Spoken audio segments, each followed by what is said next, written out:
Just two simple questions. That's exactly why we're here in this video. Is Red Dead Online living up to the hype, and has Rockstar done enough for the game? Howdy Cowpoke, AustinBMX, and I thank you all for your interest in today's topic. If you go on to like this video, make sure to hit that like button. Let's shoot for 500 likes, and I'll personally guarantee that Marcel stops nagging you about his precious cargo. Look here, Marcel, you do your job, and I'll do mine.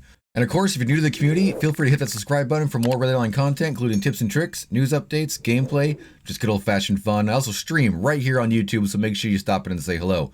And to get fast, up-to-date notifications when we go live, you can follow me on Twitter, as well as join our amazing community over on Discord. Both the links are in the description for those. With that said, let's jump right into the video.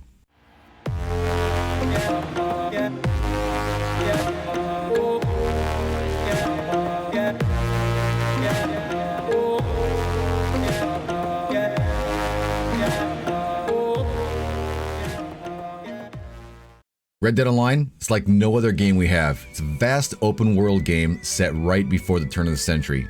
Yeah, of course, during that time, there were outlaws and criminals, but also marshals and sheriffs. There were farmers and even hunters, trappers and traders, and even explorers and entrepreneurs.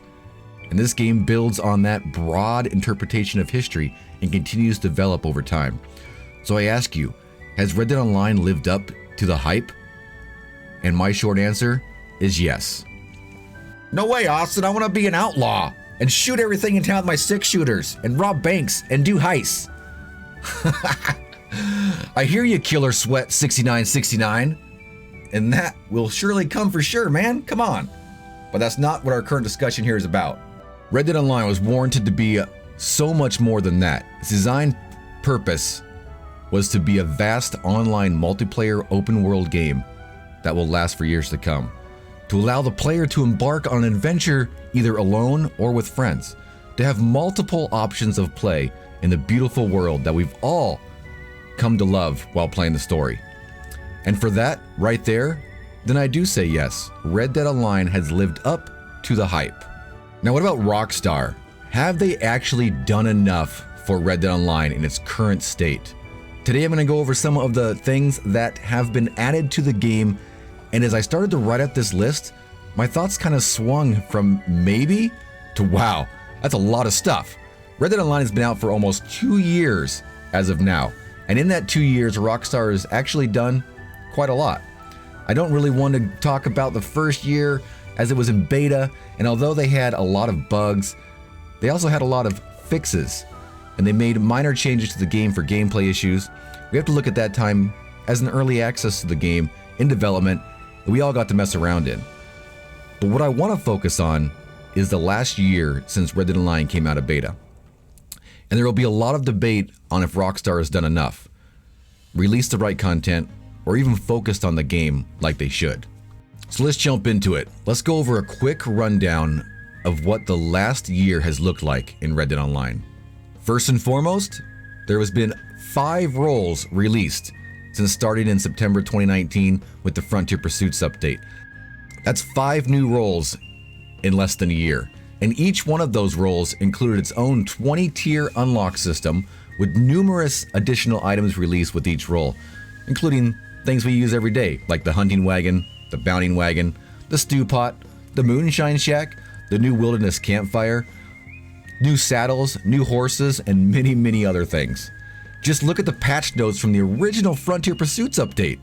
It is massive, with not only just fixes, but additions to the game that we all use daily. And don't forget the ways of the past, when all we had to do in this game was hunt, a little fishing, sell it to the butcher, or just help poor Miss McFarlane for the 300th time. During that same time, we've had 3 outlaw passes released, giving us a total of 250 unlockable levels, including 3 items that we gained like clothing, camp items, dogs, emotes, great gun customizations, horse masks, even cash, and a slew of stuff delivered to your lockbox. Then there was that 10-week period of new legendary bounties that you can now do anytime as you please. And recently, we have seen the weekly release of various legendary animals. And for when it's said and done, we will have added 14 species of animals, each with 2 free roam variations and 1 mission from Harriet. That's 42 legendary animals. 42. Okay, I actually had to recount those numbers 3 times because that number is crazy, but yes, it is 42. Then last year, we even received a small Halloween event, a small winter event. And looking forward from now, it seems we will most likely get some great new content before October is over, including a Halloween pass, as well as Rockstar has already said we can expect another big update in Red Dead Online before the year is up. So, has Rockstar done enough for Red Dead Online?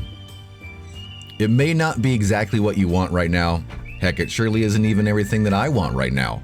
But looking at this list, looking at everything that has been dropped in the last year and what we should see for the rest of 2020, I do believe that they have done a whole heck of a lot for the game.